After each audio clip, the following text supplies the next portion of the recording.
नमस्कार मंडळी, आज आपण बनवणार आहोत एकदम कुरकुरीत, झणझणीत आणि चटपटीत बटाटा कोळीवडा। या रेसिपीची खरी जादू बटाट्याच्या वर असलेलं मसाल्याचं कोटिंग व त्यासोबतची झणझणीत ही लाल चटणी।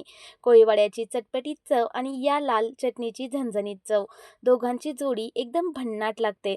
चला तर मग पाहूया आजची ही भन्नाट रेसिपी कशी बनवायची। त्यासाठी मी इथं 5 बटाटे साल काढून पाण्यात ठेवले होते, त्याचे काप करून घेतले। हे काप जास्त लहान नाही बनवायचे, थोडे जाडसर ठेवायचे, म्हणजे खाताना एकदम भारी, वरून कुरकुरीत, आतून मऊ टेस्ट येते। बटाटे उकडण्यासाठी मी इथं आधीच पाणी गरम करायला ठेवलं आहे। त्यातील थोडं पाणी वाटीत घेऊन चटणीसाठी बेडगी मिरच्या भिजत घातल्या। बाकीची तयारी होईपर्यंत चटणीसाठी मिरच्या पण भिजतील। पाण्याला उकळी आली की बटाट्याचे काप पाण्यात घालायचे व चवीपुरतं मीठ घालायचं। बटाट्याचे काप आपल्याला पूर्ण मऊ होईपर्यंत शिजवायचे नाहीत, आतून थोडं कच्चं पण राहिलं पाहिजे। मध्यम आचेवरती अगदी 5 ते 6 मिनिट शिजवून घ्यायचे आहेत। 15 ते 20 मिनिटात मिरच्या पण चांगल्या भिजल्या आहेत। मिक्सर जारमध्ये काढून घ्यायच्या।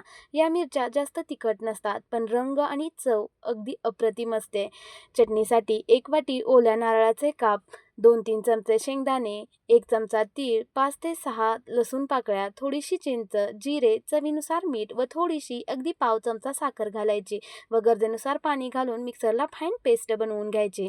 चटणी बनवण्यासाठी पॅनमध्ये 2 चमचे तेल घालायचं। या चटणीला जिरे, मोहरी किंवा कढीपत्त्याची फोडणी द्यायची गरज नाही पडत। तेलामध्ये बनवलेली पेस्ट घालायची व अगदी थोडंसं, म्हणजे पाव वाटी पाणी मी इथं मिक्सरच्या भांड्यात घालून भांड्याला चिकटलेली पेस्ट काढून घेतली आहे। व्यवस्थित मिसळून झाकण ठेवून 2 ते 3 मिनिट मंद आचेवर चटणी शिजवून घ्यायची आहे। चटणी शिजते तोपर्यंत बटाट्याची कोटिंग बनवू। त्यासाठी एका भांड्यात 1 चमचा तेल घालायचं। त्यामध्ये 1 चमचा तिखट लाल मिरची पावडर, पाव चमचा हळद, 1 चमचा धनेपूड, पाव चमचा चाट मसाला, पाव चमचा आमचूर पावडर, 1 चमचा अद्रक लसूण हिरवी मिरचीचं वाटण व अर्ध्या लिंबाचा रस घालायचा। लिंबाचा रस नक्की ॲड करा, जेणेकरून बटाटा कोळीवडा एकदम चटपटीत तयार होईल। चवीपुरतं मीठ घालून मसाले व्यवस्थित मिसळून घ्यायचे। तुम्ही हा चटपटीत मसाला तयार करून कोणताही कोळीवडा बनवला ना, त्याची चव एकदम भन्नाटच असणार। या रेसिपीची खरी जादू या मसाल्यांमध्येच आहे, एकदम झणझणीत व चविष्ट। इकडे चटणी पण मस्त शिजली आहे, चांगलं तेल सुटलं आहे, किती मस्त रंग पण आला आहे। चटणी काढून थंड करायला ठेवायची। तयार केलेल्या मसाल्याची कोटिंग व्यवस्थित बटाट्याला बसावी व कोटिंग एकदम कुरकुरीत बनवण्यासाठी यामध्ये 2 चमचे बेसन पीठ व 1 चमचा कॉर्नस्टार्च घालायचा। कॉर्नस्टार्च नसेल तर तांदूळ पीठ वापरलं तरीही चालेल, पण कॉर्नस्टार्च वापरला तर कोटिंग एकदम कुरकुरीत तयार होते। थोडंसं पाणी घालून सर्व जिन्नस व्यवस्थित मिसळून घ्यायचे। पाणी जास्त घालायचं नाही, 3 ते 4 चमचे पुरेसं आहे।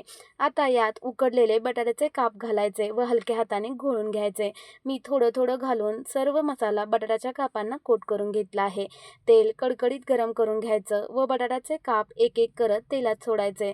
असं काही चमचमीत झणझणीत खायचं झालं की घरी बनणारच नाही असं आपण समजतो, पण घरातल्या साध्या साहित्यात अगदी हॉटेलसारखी टेस्ट भेटू शकते, ते पण एकदम हायजेनिकरित्या।